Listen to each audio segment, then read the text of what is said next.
You shout it out, but I can't hear a word you say. I'm talking loud, not saying much. Umpisahin mo na kay Attorney Brigies Walsh Pinlock dahil ito ay maraming pwede kwento sa atin regarding sa issue ng Pemberton Laude case na masyado nang umahaba at meron pang cywar operation na ginagawa si Uncle na papayaran daw. Meron bang ganon? Really, there have been talks about this, yung pagbabayaran, ano? I'd like to clarify that there is really no settlement. No settlement because to ordinary people, settlement would mean, pagbabaliwala sa charge at babayaran na lang. I'd like to clarify that this will never happen in this particular case. A lot of people would compare this to Nicole's case because in Nicole's case, she retracted all her statements na parang wala talagang krimen at yung balita na tumangkap siya. That's what happened sa Nicole's case. In this particular case, there is really no settlement. Walang ganoon. I'd like to state that the plea bargaining is a regular process, part of the pre-trial. Kaya lumabas yung usapin ng pleading guilty to a lower offense. Kasi murder yung charge. So legal yun at part ng pre-trial. But then, ngayon nga, no, we are already proceeding with trial. Ibig sabihin, there has been no agreement to that effect. Because plea bargaining should be invoked by the accused.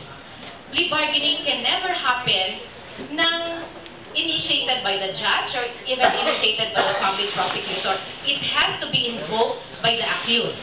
Ngayon, lahat lang ng nangyari ay exploratory talks, no? Walang formal offer, wala ring formal counter offer. Lahat ng yan ay wala. And that's the reason why we are now proceeding with trial. Ang trial, we have already presented the two star witnesses, si Elias at saka si Barbie. These are two star witnesses because they're the ones who actually saw Pemberton with Jennifer, who got into the room and no one else got out of that room maliban kay Pemberton. And in open court, they identified, they pointed to Pemberton as the one who was actually with Jennifer. Kaya, yun, malinaw, no? At nagta-trial na. Mabilis din, ano? Marathon trial. Every Monday and Tuesday, dire-diretso. We are following the one-day witness rule. Pagka-present, dapat kaagad ay i-cross-examine. Oo. Kasi nga, we have already agreed on the trial date hanggang October 6 lang.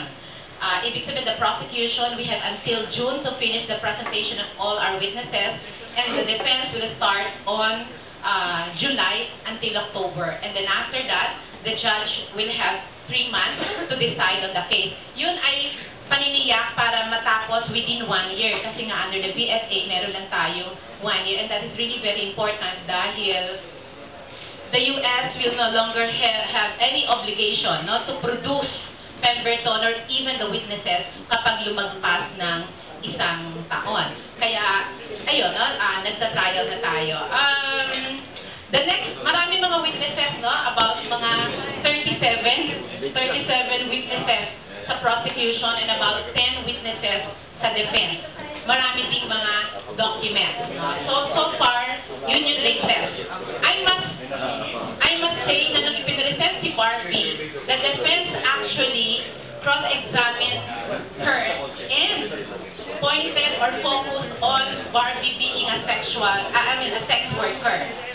Ako gusto kong sabihin na kahit na sex worker, even assuming sex worker si Barbie, that will never justify yung killing kay Jennifer.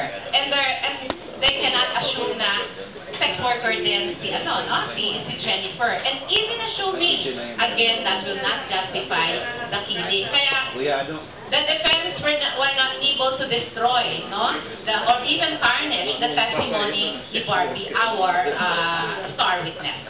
So, yun yung latest doon sa...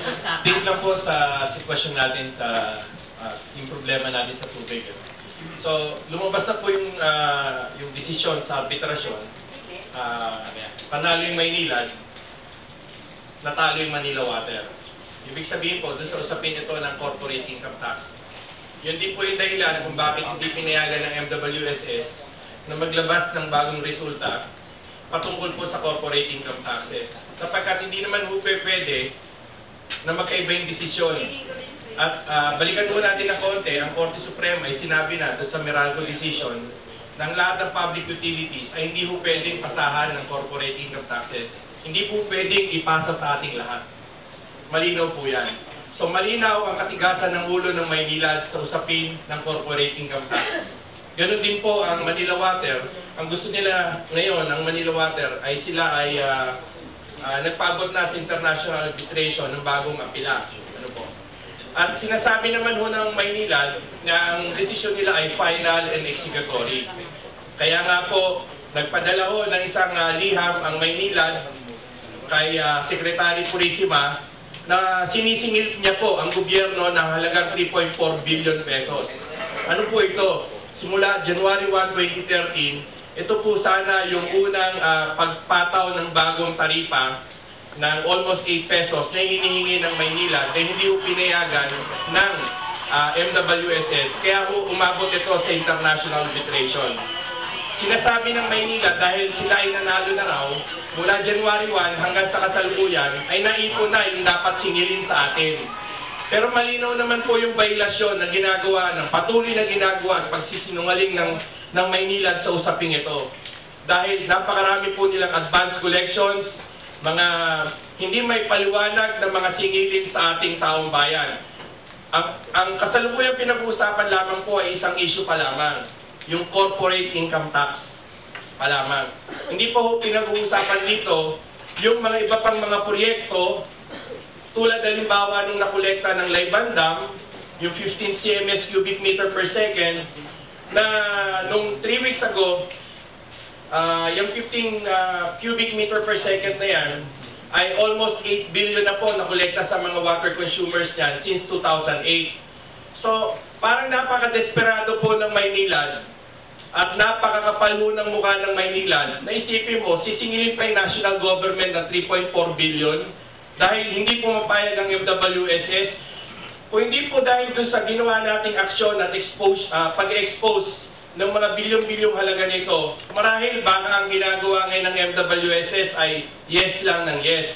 Pero dahil po may mga kaso pong nakabimbin sa Korte Suprema, 5 hanggang 6 po yan.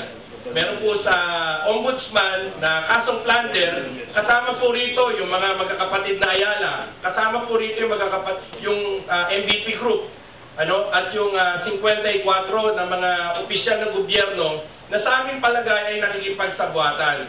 Kaya kapag inaksyonan po ng Office of the President itong aksyon ng 3.4 billion, dito na ho lilinaw, malinaw na po yung sinasabi nating collusion. Kapag pinayagan po ng Palasyo ng Malacanang ang 3.4 billion na ito, sino ba si Purisima nung panahon ng kampanya ng Liberal Party nung siya'y tumatakbo sa pagkapangulo? Ano ang papel ni Purisima? At bakit malakas ang loob ng Maynilad na doon tumakbo kay Purisima bilang Secretary of Finance? Ano bang merong relasyon si Secretary Purisima at itong mga taga-Maynilad? Tinatanong ho namin yan. At gusto naming malaman ng publiko kung anong klaseng mga tao ang mga nasa kabinete natin ngayon. Alam na alam nyo naman, ang kasalukuyang DPWH Secretary ay dating presidente ng Maynilad.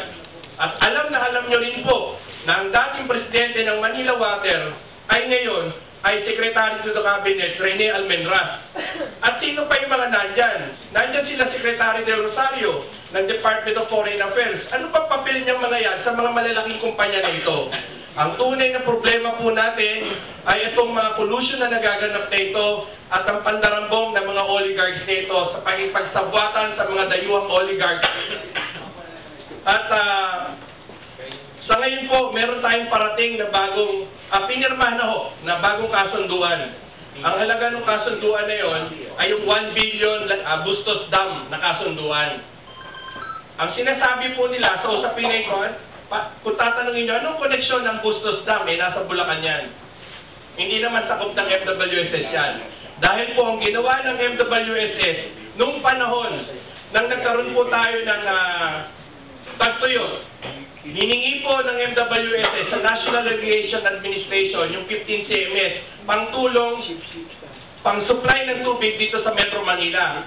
Pero doon sa kanilang usapin na yan, sabi ng NIA sa MWSS, you should pay us 1 peso and 50 centavos. Umabot na po ito ng 4 pesos at 4.5 billion pesos. But not a single amount was paid to NIA. Now, anong relasyon ng Bustos Dam? Yung Bustos Dam po, for rehabilitation, ang cost niyan 1 billion. Nakakolekta na po ang Maynilad at Manila Water noong 2008 sa 15 CMS replacement project. Nakolekta na po sa inyong lahat yan. Nakolekta na po sa atin. Sa aming assessment, hindi yan bababa ng 8 billion kada konsesyonaryo. Labas pa yung 4.5 billion. Ngayon, nung nagdemanda kami sa Ombudsman, ay nagkaroon po ng konting shifting of strategy ng Maynilad at Manila Water. Dahil kine-question natin, nasaan yung mga pera na yan? Ang palusot nila ay itong Bustos Dam. Yung replacement project ng 15 CMS ay ang Bustos Dam Rehabilitation, na ang cost lamang ay 1 billion. So, saan nila kukunin yung pera? Ang MWSS ngayon, ang MWSS ngayon, with their concessionaires, Maynilad and Manila Water, hindi natin alam yung eksaktong amount, pero kung 1 billion yan, let's say, lagay na lang natin 500 million, nasaan na po yung mga advance collections para dun sa 15 CMS replacement project. Ilang bilyong pera yan? Kung yan 16 billion plus 4.5 billion, yan po ay 21.5 billion. Minus 1 billion, nasaan yung 19.5 billion? Na kaninong bulsa? So, ito po yung problema natin. Problema ng susunod na Pangulo, problema ng susunod na mga senador, problema ng susunod na mga congressman. Patuloy na pagbebenta ng mga pampublikong pasilidad na example ay yung nagaganap po dito sa tubig. This portion is brought to you by Ultra Pure Water Purifier. Samantala sa inyong lahat na gusto ng malinis na tubig, direkta sa inyong mga gripo, narito na ang Ultra Pure Water Purifier. Matipid na, garantisadong malinis na tubig ang hatid pa.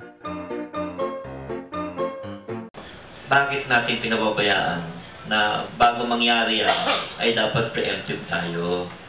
Kasi tinotolerate natin eh. Kaya iilan lamang ang kapalaran nila RJ na nag-expose ito. We're not getting our act together. Kaya in the process, pati yung mga taong gobyerno, nagkakaroon din ng problema. Napipressure eh. Kasi yung cycle ng corruption, hindi nagagaling sa mismong mga, not even with the big business eh. Yung collusion sobrang tindi na eh. Masyado ng cancer ang sistema. Parang itong ngayon, nag-attended si LC, no? We've been talking about human rights. Pero mas marami ang human wrong eh. LC. Huwag ka magagalit, no? Ultimo yung chairperson mo, si Eta, sala na yung sinasabi niya eh. Sa totoo na. Oo eh. Bigyan mo nga kami ng update sa input ng CSR regarding sa mga nangyari, lalong-lalo na yun sa Mama Sapano. Baka gusto ko naman mapakinggan, baka gano'n naman other side of the truth sa'yo. Ako po si Elsie Ofreneo. Ang aking po pinakatrabaho ay magkalat ang kaalaman ko sa karapatan ng tao, lalo na sa mga civil servants, kasama po dyan ang security sector. Kung maayos po ang pag-aaral tungkol sa karapatan ng tao ng ating mga pulisan, mga kasundaluhan at iba pang law enforcers, wala siguro problema tungkol sa human rights violations. Although there are two schools of thought on who can possibly be human rights violators and who can possibly be victims of human rights violations from international and domestic perspective. So, ang tinutukoy po ng aming chairperson ay yung investigation na ginagawa niya, hindi pa ho yung tapos eh. So, wala pang conclusive report tungkol po dyan. So, sa amin po, hindi po namin muna sinisiwala kung ano may mga tentative findings hanggang hindi pa talaga sarado yung ginagawa na aming mga investigador tungkol po dyan. Ang mga investigador po namin ay hindi lamang po galing doon from the ground sa Region 12, sinugot po eh, sa mga galing na investigador, galing pa sa ibang regions. So, it's a composite team. Yun. Kaya po, pagpahumansin po nyo, kung hindi ko pa sabihin muna, I don't want to preempt, dapat po yung resulta kung galing sa aming chairperson. Kaya na, kung ano man pagpapalawak tungkol sa sasabihin niya, doon po kami dudugtong later on, pagtapos na po yung resulta. Pero sa kasalukuyan po, tuloy-tuloy po yung aming pagpapalawak ng kalaman ng ating mga kapulisan at kasundaluhan. Sa katunayan po, kahapon lamang po, galing po ako sa pag-conduct ng training of trainers ng Philippine Public Safety College. At nakasalpak po sa kanilang curriculum ang human rights sa lahat ng levels. Ginawa po namin yon. Sino ba yung Philippine Public Safety College? Kahapon lang po nagpag-graduate ang Philippine National Police Academy. Bahagi po yan ng Philippine Public Safety College. Meron silang tinatawag na constitutive unit. Isa dyan ay ang Philippine Public Safety College. Personally, aking po paniniwala ay kung ang ating mga kapulisan ay nasa puso, nasa isip ang mga karapatang pantao ng mga mamamayan.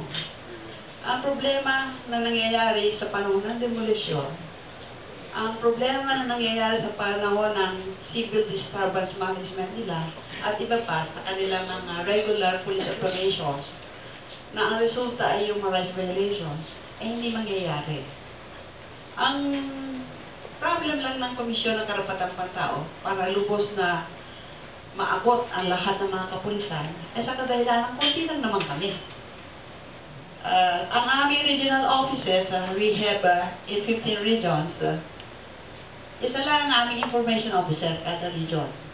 At isa ay training specialist. So, dalawa silang nagtatandem para isa katuparan dito sa ginawa namin through consultative process na graduated curricula para sa police, para sa mga sundalo, para sa mga drug enforcers, para sa NBI, at iba pang mga law enforcers.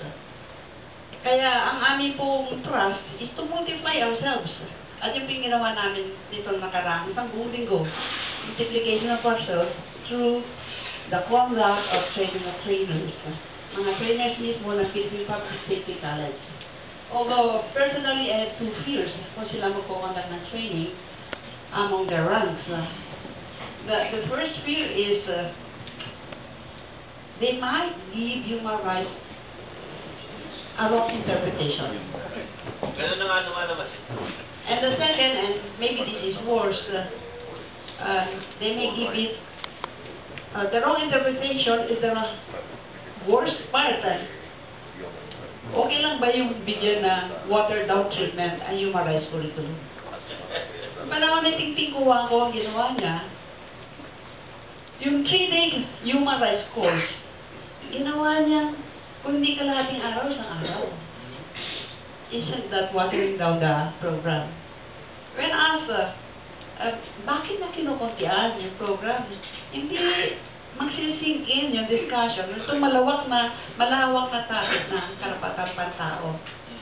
Ang sagot niya sa aming chairperson, Etta Rosales, pumapasok naman at lumalabas dyan already oozing with trainings on human rights. How she answered our chairperson, which is not correct. So, that's a challenge to neutralize negative perceptions about human rights education. Another challenge is to bring to positive action those who are already believing that human rights should indeed be taught on a continuing basis sa mga security forces natin. So, yun po yun. May pressure ba ang PSR mula sa Malacanang? Kaya medyo malaki niya yung inilabas niya yung isa na resulta.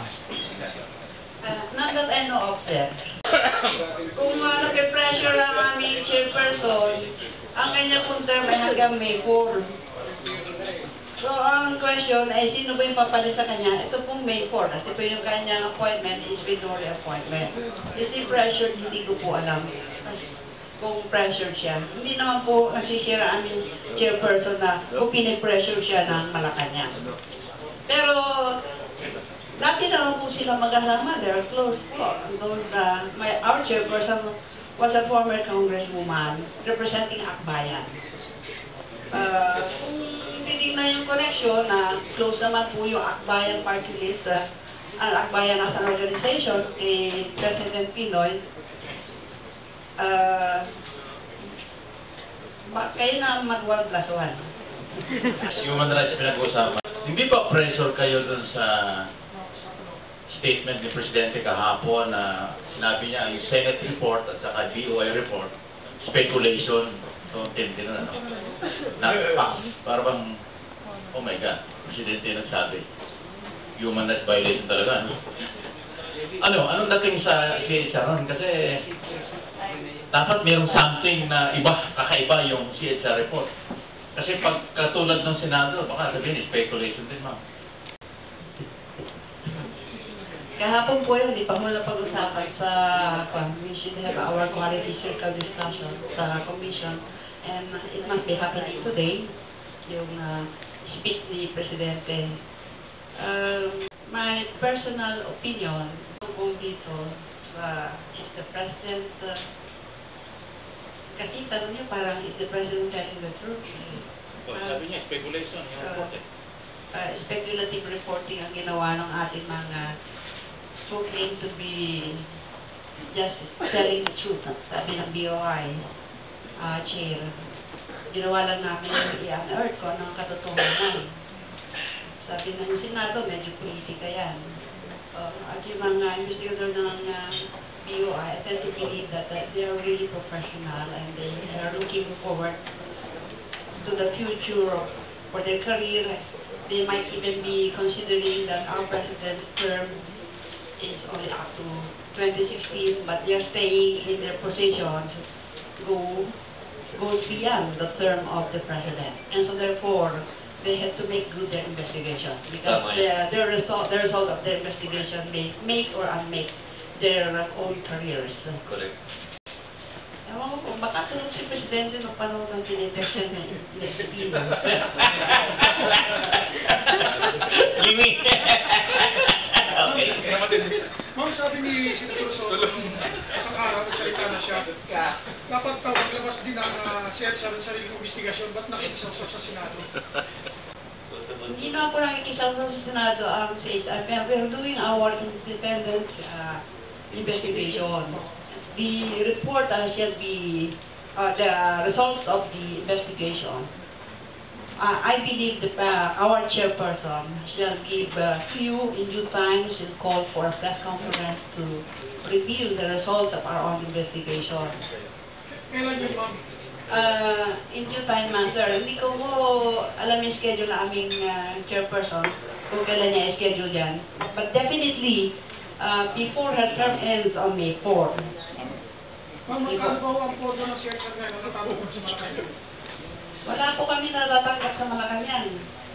Yung po aming budget mula po sa DBM, Kongreso, is just is less than the budget of one regional office of Tole.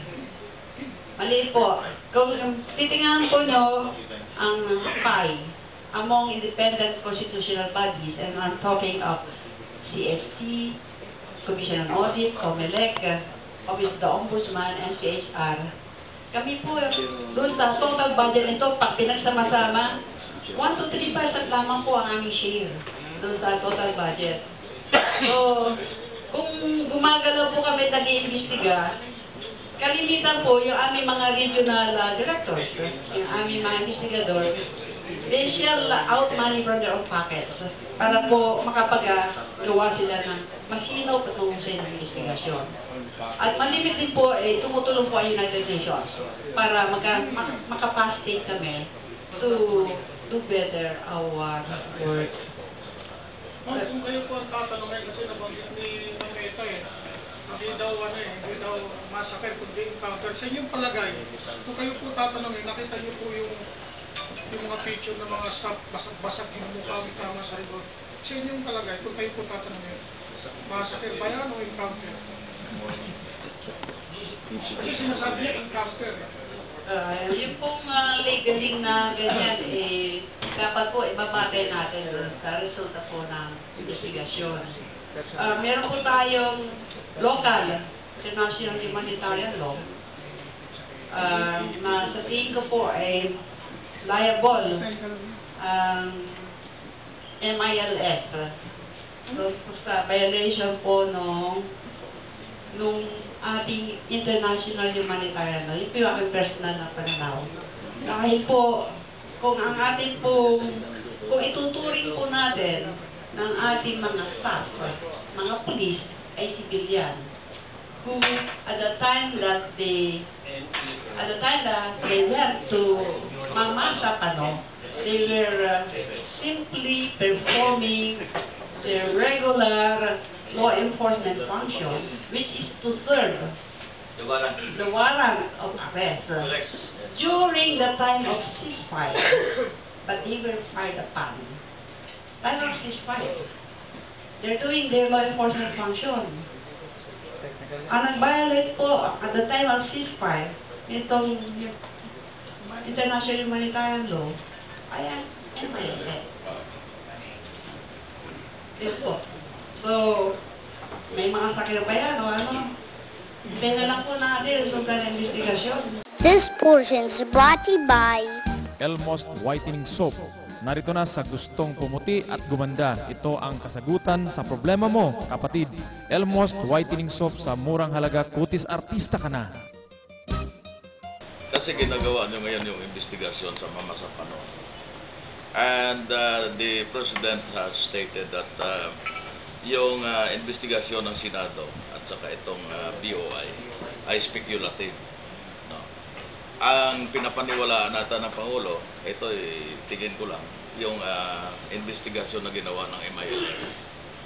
So hindi ba kayo nagkakaroon ng pangamba na baka pag nilabas nyo yung inyong investigasyon ay sasabihin naman ng Pangulo ng Pilipinas na speculative?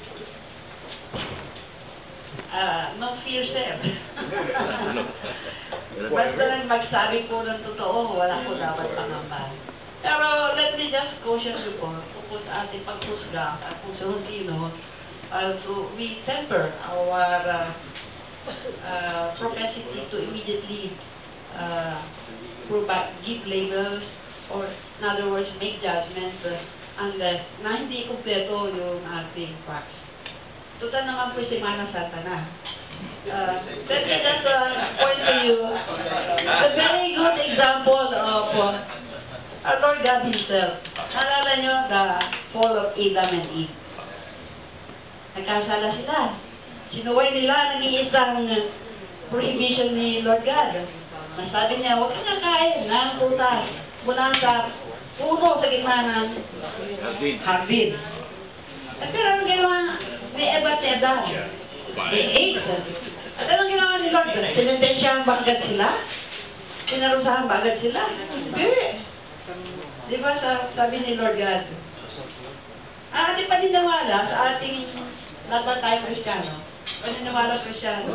God is everywhere. And He knows everything. What is in your mind, what is in your heart, what you did, what you plan to do, what you're doing now.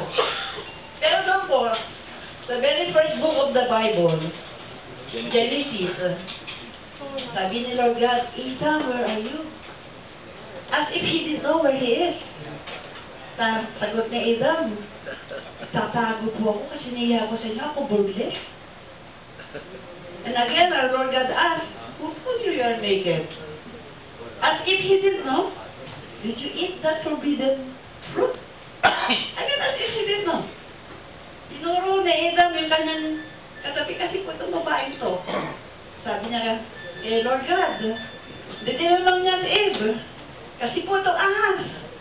Pero yung sa Bible, kahit hindi tinutukoy ng Bible ang salitang human rights, pinapakita naman ni Lord God how we should be practicing and respecting human rights. And in this very clear passages, pinakita ng ating Lord God how we should respect the right to due process, the right to be heard, the right to meet the accusers against you face to face. Madaling salita, the rights of the accused, saka pa lang nagsentensya si Lord God. Pagkatapos mapakinggan yung kanilang mga sides. Kaya, wag po tayo mapanghusga. if you would like to follow the example shown to us in the Bible by Lord God. Okay, bago malis yung mga TV crew, no, meron dito rin yung nag-text sa atin. For La Patria, Eric, please request your media friends because this was aired by several TV news. Si Pinel nagsabi after the necrological service with the SAP. Then he went to the SAP headquarters and talked with the SAP people and officers that he knew, quoting him, that wala tayong magawa. Alam natin na halang ang bitukan ng ating mga kalaban, meaning sa MILF. Meaning he knew that the MILF can't be trusted. So why continue the peace deal? Ayan. So if you can buy a CD, we will pay. Sabi niya gano'n. Ayan. Dahil nung that same night, nilabas ng TV news eh. The next day, wala na eh. Nawala lahat eh.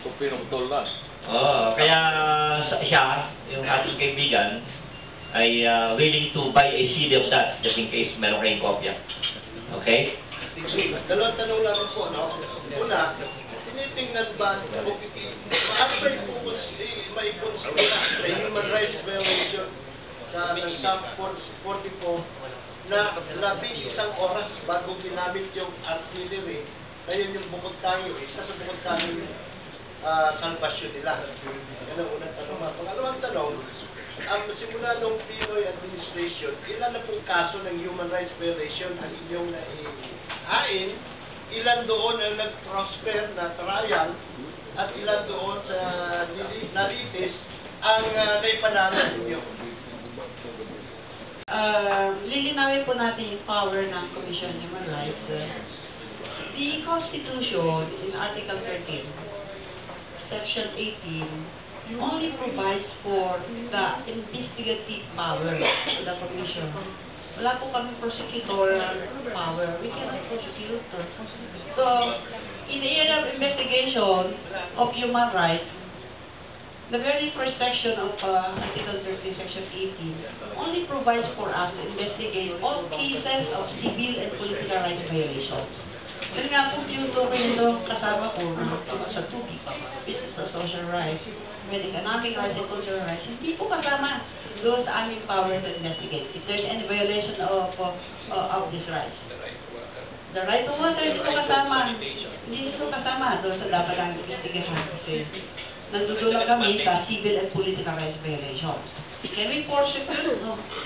We refer the case after establishing prima facie evidences after being convinced that there is a human rights violation, in-refer po namin sa appropriate body. Kung military tribunal, dadalhin namin sa military tribunal. Kung civilian court, civilian na involved, dadalhin po namin sa civilian court. But after that, we vigilantly monitor the result of our referral to these appropriate bodies. So, ano yung stats, ma'am?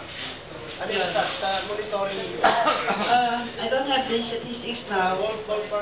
Ballpark figures. Sabihin po natin, sa 100, ang meron po resolution, kaunti lang,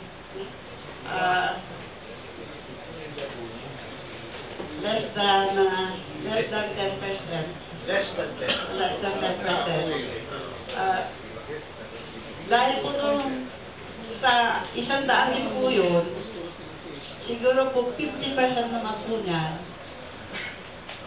involves economic, social, cultural rights. Parang kalahati po niyan ay civil and political rights violations. Sila pa namin yan. Mga complaints about economic, social, cultural rights which are not under our jurisdiction, i-refer din namin sa appropriate government bodies. Okay. Tamna. Sige, go ahead. Yung ma'am, ino-consider. Pero bago mo tagutin yung number 1, doon sa 10, ilan ang nag-propose? Ilan ang naipanalo nyo doon sa 10? Isa.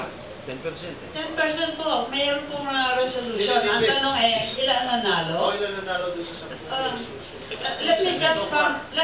Let me just find some examples. I don't want to give figures kasi po, Wala akong fact on hand.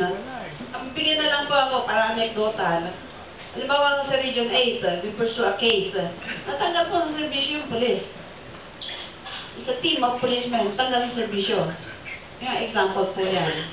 So, yung isang first question pa.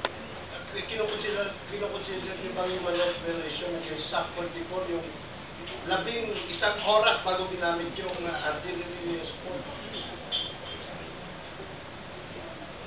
Ang issue po dito yung suportahan po ng military at saka ng police.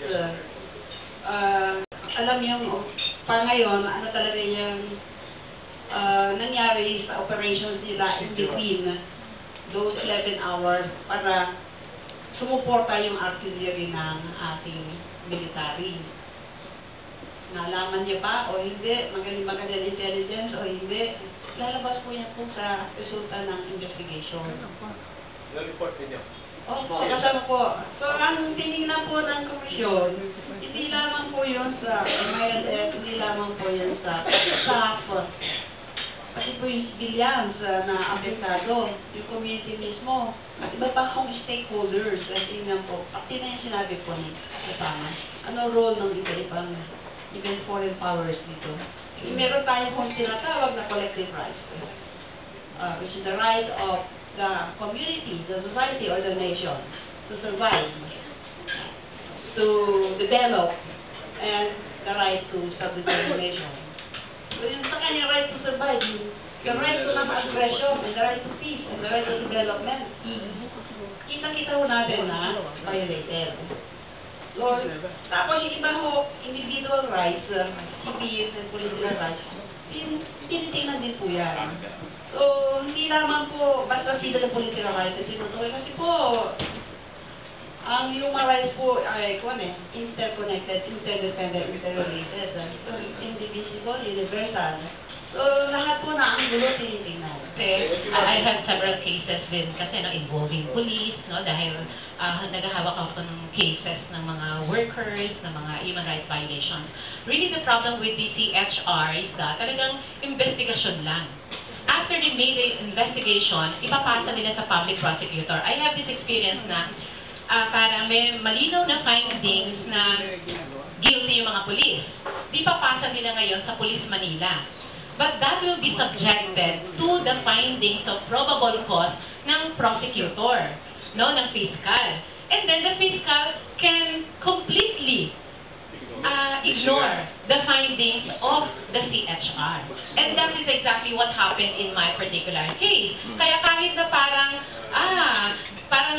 may prima facie case, parang guilty insofar as the CHR looks into the case, pagdating sa public prosecutor, wala. Instead of filing a case against the police officers named by the CHR, yung mga kliyente ko na nag-rally, yun yung kinasuhan. So, sa ganung punto, ako, hindi ko sinasabing inutil, ang CHR.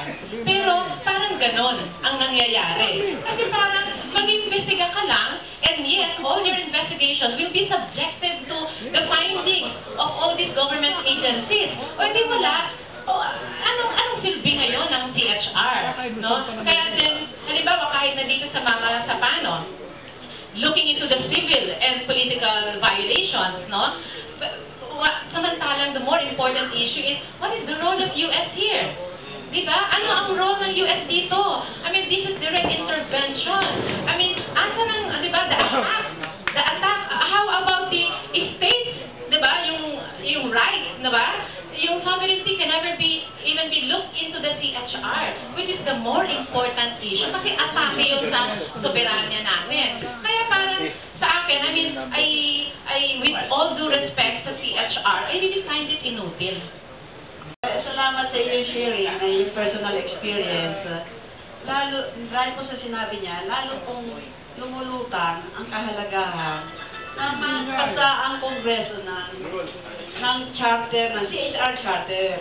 So, meron po nakasubo sa Kongreso ng draft law of bill, tungkol sa pagpapalakas ng CHR. Kasi sabi nila, wala daw ngipin ang CHR. Sabi ko, kahit nga pustiso siguro wala. Pero yung pong prosecutorial power na hinihingi ng CSR is still a contentious issue.